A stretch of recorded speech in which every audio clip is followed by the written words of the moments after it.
Alright, तो आज का टॉपिक क्रॉनिक किडनी डिजीज है, ठीक है। और क्रॉनिक किडनी डिजीज के अंदर हमें बेसिकली मेन चीज हमने समझनी है कि this is an irreversible deterioration in the kidney function. कल जब हमने अक्यूट रीनल फेलियर देखा था, acute kidney injury which is the more appropriate term, ठीक है, तो उसमें रिवर्सिबल डैमेज हो रहा था, रिवर्सिबल डिटीरियोरेशन थी वो, और इसमें इरिवर्सिबल है, तो you need to remember this indefinitely, ठीक है। It develops over a period of years often, ठीक है। ऐसे chronic kidney, obviously chronic means it's a long-term process, तो ये over a number of years develop होगा, लेकिन हमने main cut-off point जो है more than 3 months रखा हुआ है, और less than 3 months को हम acute kidney injury ही consider करेंगे। तो just for our, just for question stem के sake के लिए, अगर हमें time limit more than 3 months मिल रही है, तो think about chronic kidney injury, ठीक है। और and अब हम the thing is the next thing I want to do is to look at the stages of our renal disease, लेकिन उससे पहले हम उसकी causes कर लेते हैं, ठीक है। end stage renal disease जो है उस chronic kidney disease की stage number 5 है, और हम आगे देखेंगे 1 2 3 4 5 सारी stages, ठीक है। इसमें ये कि death is likely without the renal replacement therapy, तो if this patient continues to live the way they're living, they're not going to survive without the renal replacement therapy, ठीक है। Prevalence is higher in patients with hypertension, diabetes and vascular disease. So who can tell me कि इन तीनों में से सबसे common causing factor of chronic kidney disease क्या है? ये मैंने MCQ में देखा था। सबसे common क्या है इन तीनों में से? Does anybody know?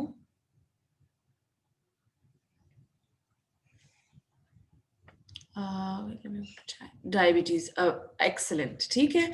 तो डायबिटीज जो है सबसे कॉमन कॉज है, एंड इनके अंदर इन तीनों पेशेंट में हाइपरटेंशन, डायबिटीज, वैस्कुलर डिजीज वालों में हम स्क्रीनिंग करते हैं because these are high risk patients for the development of chronic kidney disease.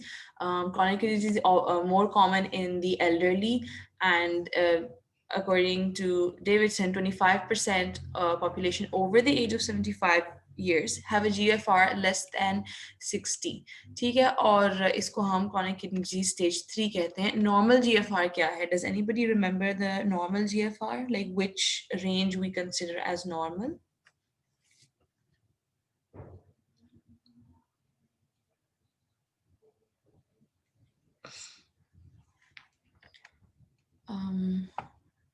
All right, nobody has replied. That's okay. A normal is 90 to 120. ठीक है, हम आगे देखेंगे. But let's just look at the causes first. This table is in your Davidson 415 page के ऊपर, ठीक है, 15.28, और इसमें सारी causes लिखी हुई हैं। Diabetes mellitus और in a proportion लिखा हुआ है, और diabetes सबसे common cause है. And then accordingly to the percentages, the proportions that I'm looking at over here, next हमारे पास second are interstitial disease, ठीक है, उसके बाद glomerular disease, फिर hypertension आ रहा है, फिर systemic inflammatory diseases, और systemic inflammatory disease में especially I want you guys to remember SLE, ठीक है। renovascular disease, like renal artery stenosis वगैरह, फिर congenital और inherited disease में उसके अंदर हम बहुत दफ़ा पढ़ चुके हैं polycystic kidney disease, polycystic kidney disease और Alport's दो main आते हैं, और ये हम इंशाल्लाह कल देखेंगे, ठीक है। For today, we're just going to stick to chronic kidney disease, and then there are some other unknown causes. So इस तरह इतनी ज़्यादा causes इन्होंने ऐसे line में लगा दी। तो when I was writing my notes, I was in a very interesting state of mind. You know those messages you get when in your message requests, वो अजीब type के, like they're trying to like be friends with you, but also they're like strangers, and it's really weird. So I came up with this very odd mnemonic. So pretend like somebody has sent you a message request, and it goes like, "Hi, Sister G, can Apun DM you?" Which is a really weird message, but if we can remember this message, so hopefully we'll be able to remember all these things as well. ठीक है, H से hypertension, I से interstitial disease, S जो sister है उससे systemic वाला inflammatory disease, and for this I want you guys to remember SLE. ठीक है, फिर G से glomerular disease, C से congenital, A से अपन वाला जो है एथरोमेटस से रीनोवास्कुलर डिजीज, एंड डी से डायबिटीज मेलाइटिस जो डीएम वाला है diabetes mellitus, and then unknown U से अननोन उसमें polycystic kidney disease in Alport's. तो it's actually pretty bad mnemonic, लेकिन जस्ट इन केस आपको एक दो चीज़ें मिस हो जाएं और याद ना आ रही हों तो may be it will help you out. ठीक है, तो द कॉजेज क्या थी? सबसे कॉमन डायबिटीज थी, दूसरी कॉमन इंटरस्टिशियल डिजीज थी, उसके आगे just think of the other risk factors, renovascular disease, congenital or inherited problems. ठीक है, I think I've mentioned interstitial disease. Yeah, this was the second most common. Hypertension. ठीक है, तो ये मेन आप याद रखें इसमें. बेसिकली जब आप पूरा किडनी का चैप्टर पढ़ेंगे ना, पूरा किडनी का चैप्टर ऐसा है कि जो जो डिजीज हो रही हैं they can eventually they have the ability to progress to chronic kidney disease. The acute kidney injury has the ability to progress to chronic kidney disease. The nephritis have an ability to proceed to nephrotic and then proceed to chronic kidney disease. ठीक है, ये हम कल देखेंगे कैसे progression होगा, लेकिन फिलहाल हम क्रॉनिक किडनी डिजीज की प्रोग्रेशन देख रहे हैं कि आहिस्ता आहिस्ता हमारे जो नेफ्रॉन्स हैं कुछ जो हैं इंक्रीज लोड या डिक्रीज ब्लड की वजह से, इंक्रीज वर्कलोड या फिर decrease blood which is basically ischaemia की वजह से आहिस्ता आहिस्ता वो ख़त्म हो रहे हैं, और थोड़े से जो नेफ्रॉन्स बच जाते हैं वो हमारे जीएफआर को बचाने की कोशिश कर रहे होते हैं, बट हमारा इवेंचुअली वो भी थक जाते हैं और हमारा जीएफआर बच नहीं पाता. ठीक है, सो आहिस्ता आहिस्ता हमारा जीएफआर कम होता जाएगा.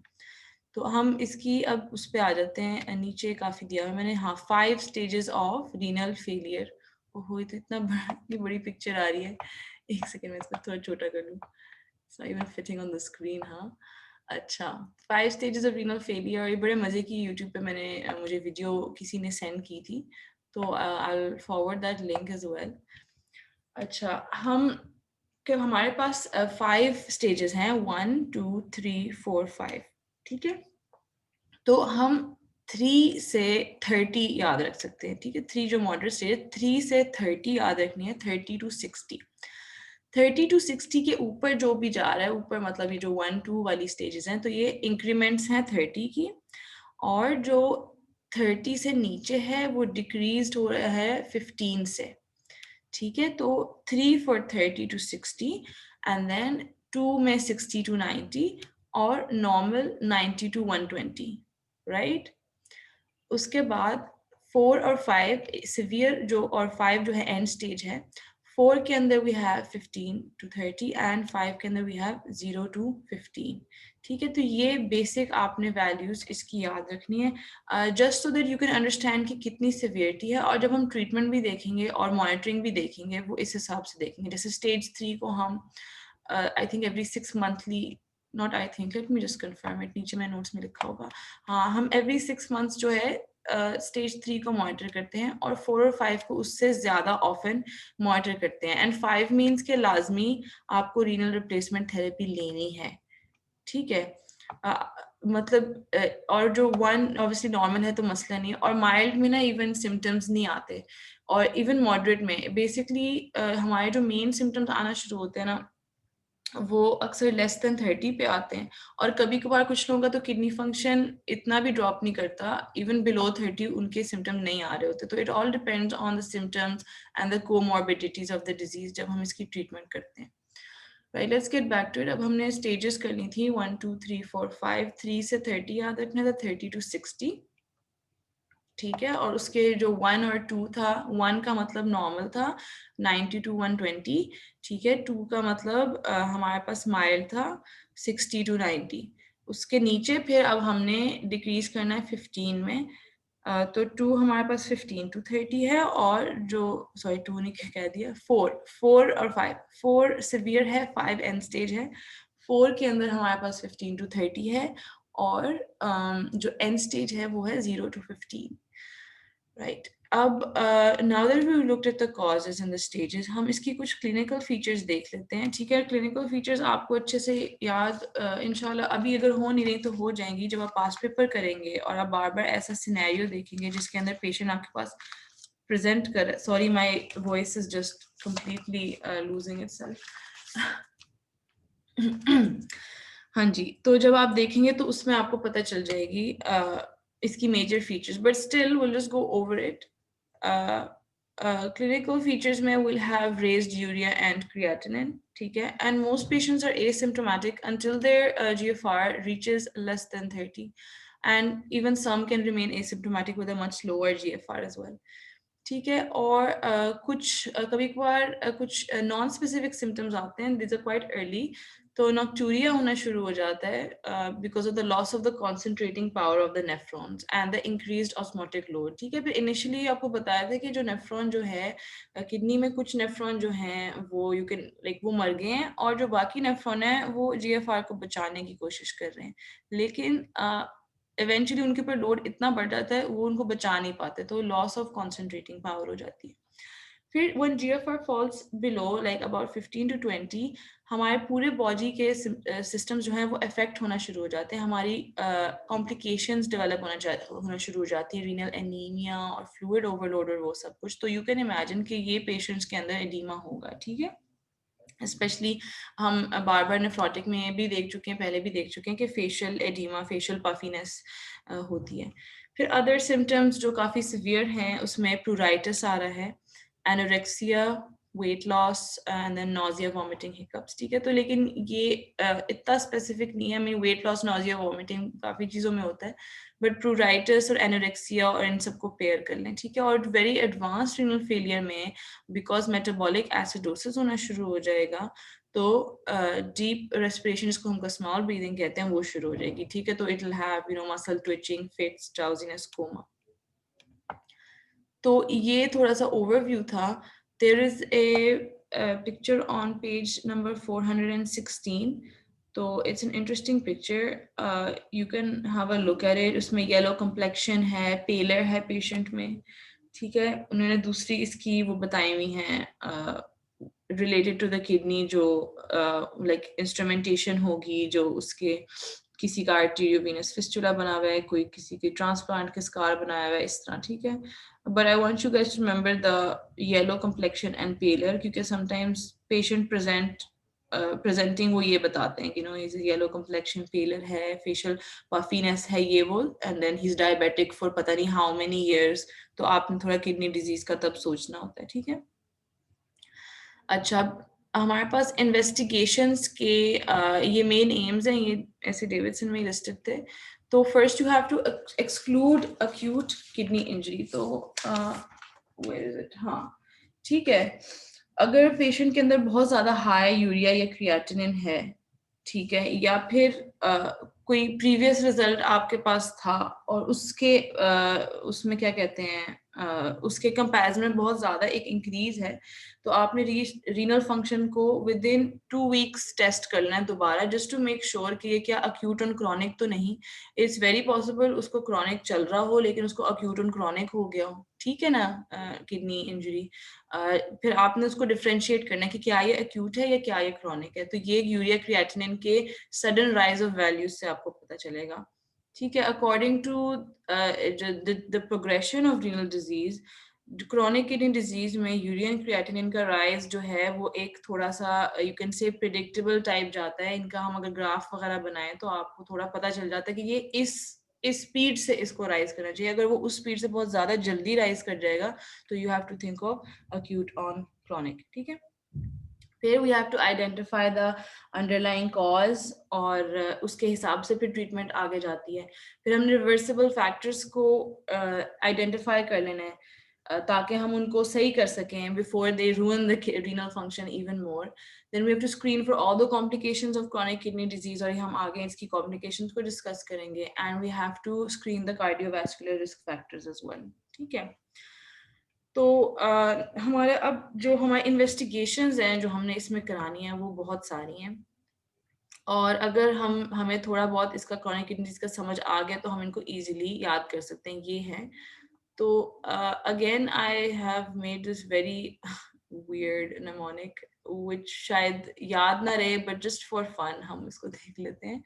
Again, we go back to the message requests that we were getting on Insta or whatever, and sometimes they just write out, exclaim their love for you, which is very interesting. So it goes like, "Are oh Pooja, I love you for you." So are say we have albumin. Okay, we're gonna look for albumin levels, and yeah. Okay, we're going to look for our albumin levels, and then O से other है, जैसे hepatitis और HIV की screening वगैरह करानी होती है. ठीक है, आगे हम देखेंगे जब हमने रीनल रिप्लेसमेंट थेरेपी देनी है तो हेपेटाइटिस बी की स्पेशली आपने उनको वैक्सीनेशन करनी होती है उनके अंदर. अच्छा, फिर पूजा से it's P proteinuria. So basically P means we're gonna do the urinalysis, ठीक है. और उसके अलावा we have to check for our proteins in the urine as well, ठीक है. You can look at this table on 416, page number 416, just to follow through. ठीक है. I से ions, ठीक है. Ions such as potassium, calcium, parathyroid hormone. मैंने पता नहीं ions में क्यों डाल दिया, but because it's related to the calcium and the phosphate, so I've just stuck it in here. ठीक है. तो this will assess your renal osteodystrophy, और हम इसको आगे देखेंगे. It's a complication of chronic kidney disease. Love से we've got our heart, ठीक है. तो इसके अंदर we're gonna check for our hyperlipidemia, we're gonna check for our HbA1c, ठीक है. Cardiovascular risk factors check कर लेंगे. You say we have the renal ultrasound, ठीक है. तो अगर कोई भी obstruction हो तो वो अल्ट्रासाउंड पे पता चल जाएगी, या फिर पॉलीसिस्टिक किडनी डिजीज की हिस्ट्री हो वो अल्ट्रासाउंड पे पता चल जाएगी, ठीक है. और रीनल साइज से पता चल जाता है. जब क्रॉनिक किडनी डिजीज होता है और किडनीज का फंक्शन खत्म हो रहा होता है तो kidneys are supposed to get smaller, ठीक है. तो सपोज्ड टू श्रिंक अप.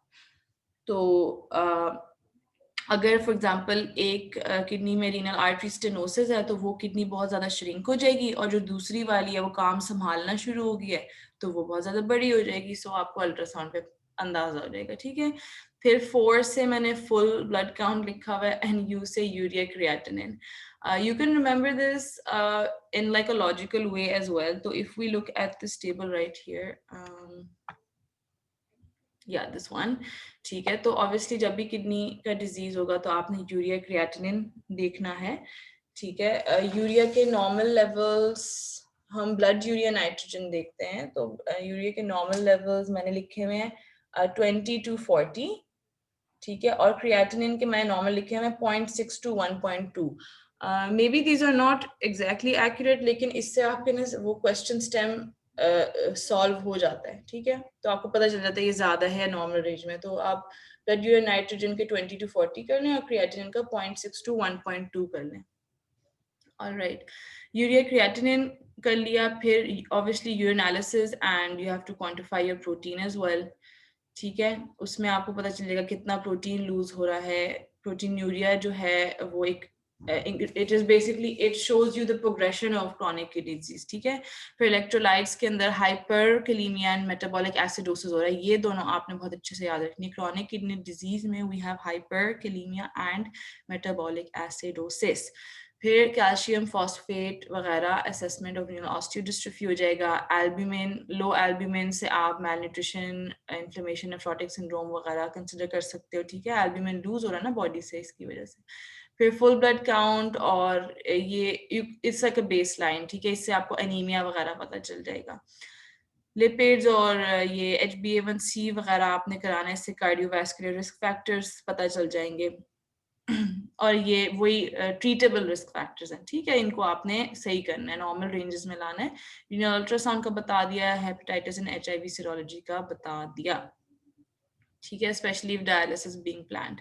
तो this is our basic bunch of investigations that we are supposed to do. और इसमें से आपने ये प्रॉपर्ली इसको सिस्टमैटिकली याद कर लें तो अच्छा है, क्योंकि क्वेश्चन में वो पूछ लेते हैं कि what are the investigations that you will do, then you need to know, right. अच्छा, अब हमने क्या करना था, हमारे पास हमने डायग्नोज कर लिए कि पेशेंट को क्रॉनिक किडनी डिजीज है.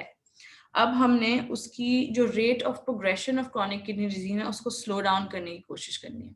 मतलब एक दफ़ा अब नेफ्रॉन जो है वो ख़राब हो गया, वो डेड हो गया, तो ऑब्वियसली वापस तो नहीं आ सकता ना वो.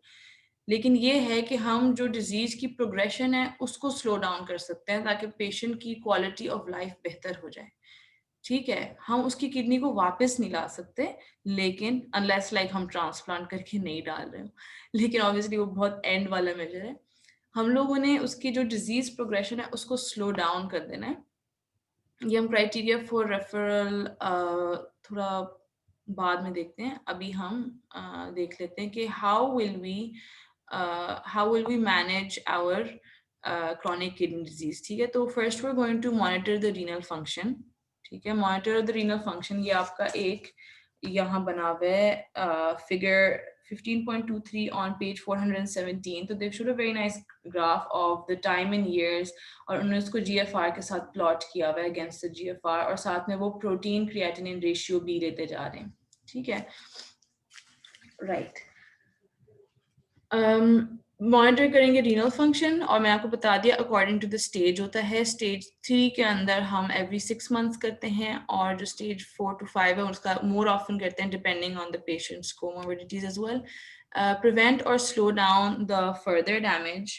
ठीक है, और ये हम आगे देखेंगे कैसे हम कर रहे हैं, एंटी हाइपरटेंसिव थेरेपी वगैरह दे के, और सारा लिमिट करनी है हमने कॉम्प्लिकेशंस को, हमने कार्डियोवास्कुलर रिस्क फैक्टर्स उनके ठीक करने हैं, और फिर फाइनली हमने उनको रीनल रिप्लेसमेंट थेरेपी के लिए तैयार करना है। ठीक है, इवेंचुअली तो उनको रीनल रिप्लेसमेंट थेरेपी की तरफ जाना पड़ेगा ना, maybe it'll take some years, maybe it'll take some months, हमें नहीं पता, मतलब ज्यादा टाइम के बाद इवेंचुअली यही करना पड़ेगा। तो उसके लिए हमें उनको प्रिपेयर करना पड़ेगा, और रीनल रिप्लेसमेंट थेरेपी के लिए हम 1 साल पहले प्रेपरेशन शुरू कर देते हैं।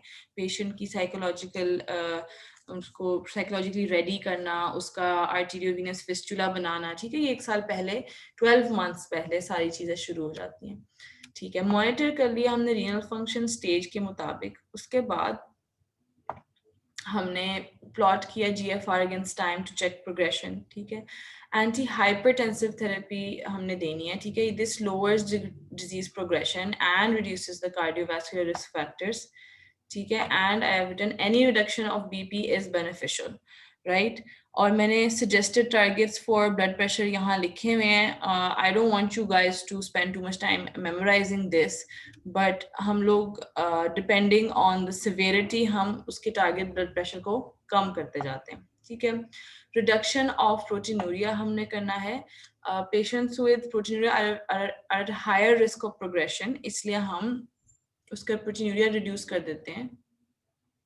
इसके लिए the best drug is ACE inhibitors और ARBs, और ये आप इसको रट्टा लगा लें और इसको आप अपने अच्छे से ब्रेन में फिट कर लें। हम क्रॉनिक किडनी डिजीज में प्रोटीनूरिया कम करने के लिए ACE इनहिबिटर्स या फिर ARBs देते हैं, and these reduce the blood pressure and they cause reduced glomerular perfusion pressure। ठीक है, तो ये हम पेशेंट्स ऑफ डायबिटिक नेफ्रोपैथी को स्पेशली देते हैं। ठीक है, even if they don't have hypertension. ठीक है, दिस इज वेरी इंपॉर्टेंट। ठीक है, इसका जो रोल है किडनी की प्रोग्रेशन, किडनी डिजीज की प्रोग्रेशन कम करने में, एक तो ये हाइपरटेंशन भी कम करता है। ठीक है, ऊपर से अगर हाइपरटेंशन ना भी हो तो इस दूसरे मैकेनिज्म से ये किडनी को बचा लेता है। ठीक है, I am not going to go into that detail, but even if these patients don't have hypertension, आप उनको फिर भी ACE इनहिबिटर्स और ARBs देते हैं to slow down the progression of the chronic kidney disease.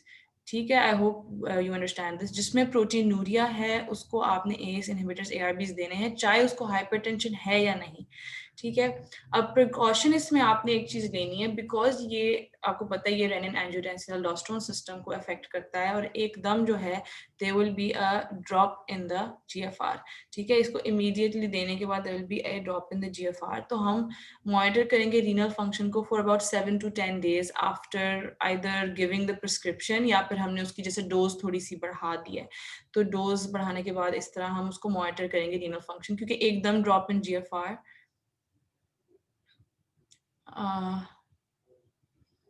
या आमना has said कि जब हमने डायबिटीज पढ़ी थी, diabetic nephropathy, to prevent the progression of proteinuria we give ACE inhibitors and ARBs। बिल्कुल ये वही सेम बात है। ठीक है, बिल्कुल वही बात है। प्रोग्रेशन ऑफ प्रोटीनूरिया को आपने स्टॉप करने के लिए ACE इनहिबिटर्स और ARBs देने हैं बस। ठीक है, मोस्ट कॉमनली बिकॉज डायबिटीज एक कॉज है इसकी सबसे कॉमन वाली, तो डायबिटिक नेफ्रोपैथी में हम बहुत ज्यादा देते हैं। उसके अलावा भी अगर आपको प्रोटीनूरिया हो रहा है, ठीक है, और उसकी दूसरी कॉज भी है, लेकिन आप ये एस इनहिबिटर्स और ARBs रिड्यूस करने के लिए प्रोग्रेशन देंगे। ओके, प्रिकॉशन मैंने बता दी, इमीडिएट रिडक्शन होगा GFR में, तो आपने मॉनिटर करना है रीनल फंक्शन को 7 to 10 डेज के लिए, and continue the treatment as long as GFR reduction is not greater than 25% and is not progressive. ठीक है? All right. अच्छा, मैं लिखा हुआ है कि we have जो angiotensin 2 है, ठीक है, ये जो क्या कहते हैं, it basically auto regulates the GFR in case of low renal perfusion and it may exacerbate pre-renal failure. मतलब जब हम ACE inhibitor दे रहे हैं तो हम इसके फंक्शन को खराब कर रहे हैं angiotensin 2 के, ठीक है।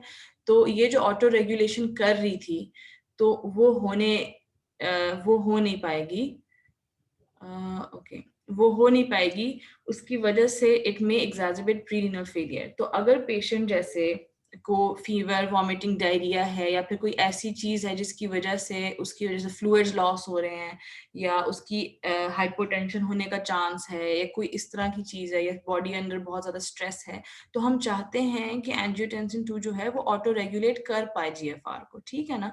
तो उसके लिए हम उनसे कहेंगे कि भाई आप अभी फ़िलहाल जो है अपने ये जो ACE इनहिबिटर्स, ARBs वगैरह हैं, ये लेना बंद कर दें फीवर, वॉमिटिंग, डायरिया इन कंडीशंस में, ठीक है। और जब ये चला जाए तो फिर अगेन कंसल्ट करके आप लेना शुरू कर दें।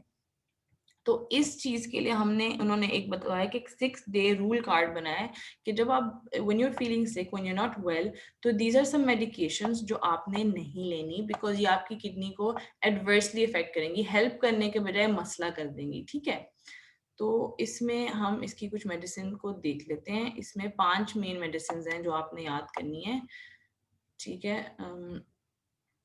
ओके, पहले तो हमने देख लिया ACE इनहिबिटर्स और ARBs आ गए, ठीक है, ये दोनों। फिर हमारे पास NSAIDs आते हैं। NSAIDs जो प्रोस्टाग्लैंडिन्स वगैरह को इनहिबिट करते हैं ना, प्रोस्टाग्लैंडिन्स भी हमारी ऑटो रेगुलेशन करवा रहे होते हैं। फिर एक्सक्यूज मी, डायरेटिक्स आ जाते हैं एंड मेटफॉर्मिन। तो ये आप ऑफ द बैट आप याद कर लें, ACE inhibitors, ARBs, NSAIDs, diuretics and metformin। जब आप when you're not feeling well, please don't take these, ठीक है। वॉमिटिंग हो रही है, डायरिया हो रहा है, या फीवर हो रहा है, right. This is the sick day. मेरे बीच में आवाज कट रही है या सब ठीक है? बिकॉज मेरा लैपटॉप पता नहीं, उसकी स्क्रीन हिल, सब ठीक है। ओके। ठीक है, सिक डे रूल, सिक डे वाला हो गया। ACE inhibitors, ARBs, NSAIDs, diuretics and metformin, right. अच्छा, ACE inhibitors और ARBs का एक सबसे बड़ा मसला है, हमने देखा क्रॉनिक किडनी डिजीज में ऑलरेडी हमारे पास हाइपरकैलेमिया और मेटाबॉलिक एसिडोसिस हो रहा था, लेकिन ये क्या करते हैं, ये सीरम पोटेशियम लेवल्स को और इंक्रीज कर देते हैं। ये इनकी एक इनहेरेंट बदतमीजी है, यू कैन से, ठीक है। ये पोटेशियम लेवल्स को ज्यादा कर देते हैं। So for patients with baseline potassium levels of more than 5.5, better not to start these medications. और जिनकी मोर देन 6 है तो आप स्टॉप कर दें कम्प्लीटली, या फिर रिड्यूस करें dose of medications and then advise low potassium diet. Yes, Amna has written the mechanism as well. She's aldosterone को inhibit करते हैं इसलिए, yeah. तो ACE inhibitors और ARBs eventually जो है aldosterone का function खराब कर रहे थे, तो इसलिए we'll have hyperkalemia, ठीक है ना। अच्छा, we will tell them to take a low potassium diet. तो low potassium diet, इसमें foods high in potassium, you don't have to remember all of them, just 2 or 3 is sufficient. So we can remember maybe bananas and then, you know, tomatoes as well. तो ये कुछ इसके चीज़ें जो उन्होंने avoid करनी है। ओहो, क्रिस्प्स और चॉकलेट्स भी आ गए, टॉफीज भी, क्या कर सकते हैं, मुश्किल है यार। ऑल राइट, तो ये हमारे पास आ गया उसकी रिड्यूस करनी, उसकी डिजीज की प्रोग्रेशन, ठीक है। हमने अगर प्रोटीनूरिया हो रहा था तो हमने उसको ACE inhibitors और ARBs देने हैं, and also anti hypertensive therapy देनी है, उसमें दोबारा ACE inhibitors और ARBs आ जाते हैं, ठीक है। तो ये 2 चीज़ें हमने करनी थी। अब हम ट्रीटमेंट ऑफ कॉम्प्लिकेशंस, इनफैक्ट मैंने वो नहीं किया, criteria of referral of chronic kidney disease, या let's look at that criteria first, फिर हम ब्रेक लेके कॉम्प्लिकेशंस करेंगे, ठीक है, ताकि कॉम्प्लिकेशंस के लिए हमारे पास फ्रेश माइंड हो। राइट, ये आपका पेज नंबर 417 के ऊपर है। अच्छा, criteria for referral to the nephrologist क्या है? GFR लेस देन 30 हो, कोई रैपिड डिटीरियोरेशन हो रीनल फंक्शन में, ठीक है, तो मोर देन 25% या मोर देन 15 अगर आपका GFR ड्रॉप कर जाए, सिग्निफिकेंट प्रोटीनूरिया हो, सिग्निफिकेंट प्रोटीनूरिया में हमारे पास protein creatinine ratio more than 100 हो, या फिर albumin creatinine ratio more than 70 हो, फिर albumin creatinine ratio more than 30 हो, hypertension that remains poorly controlled, या suspicion of a multi-system disease। अच्छा, अब ये मुझे पता नहीं चला कि कितना कि इम्पोर्टेंट है, मेरी तो बुक पे किसी ने मार्क नहीं किया हुआ, तो लेकिन फिर भी जस्ट रीड इट थ्रू ताकि अंदाज़ा हो हमें कि जो क्रॉनिक किडनी डिजीज के जैसे बुरे हालात है ना, वो कैसे लगते हैं। बुरे हालात मीन्स GFR लेस देन 30 है, रैपिड डिटीरिएशन हुई है, प्रोटीनूरिया जो PCR है वो मोर देन 100 है, ACR मोर देन 70 है, right. This is significant proteinuria, and then we have the other one जो मॉडरेट जिसको कहते हैं, मॉडरेट नहीं होगा ये सिवियर में ही आएगा, मोर than 30, and hypertension that is poorly controlled and multi-system disease involvement। तो ये हमारा हो गया है जो main you can say like the introduction part. इतनी लंबी इंट्रोडक्शन है, लेकिन आगे हम इसकी देखेंगे कॉम्प्लिकेशंस, उनकी ट्रीटमेंट और इसकी बेसिक मैनेजमेंट, ठीक है, वो बेसिकली पूछते हैं बहुत ज़्यादा क्वेश्चंस में। तो let's take a break of 10 minutes, ठीक है। तो आई एम गोना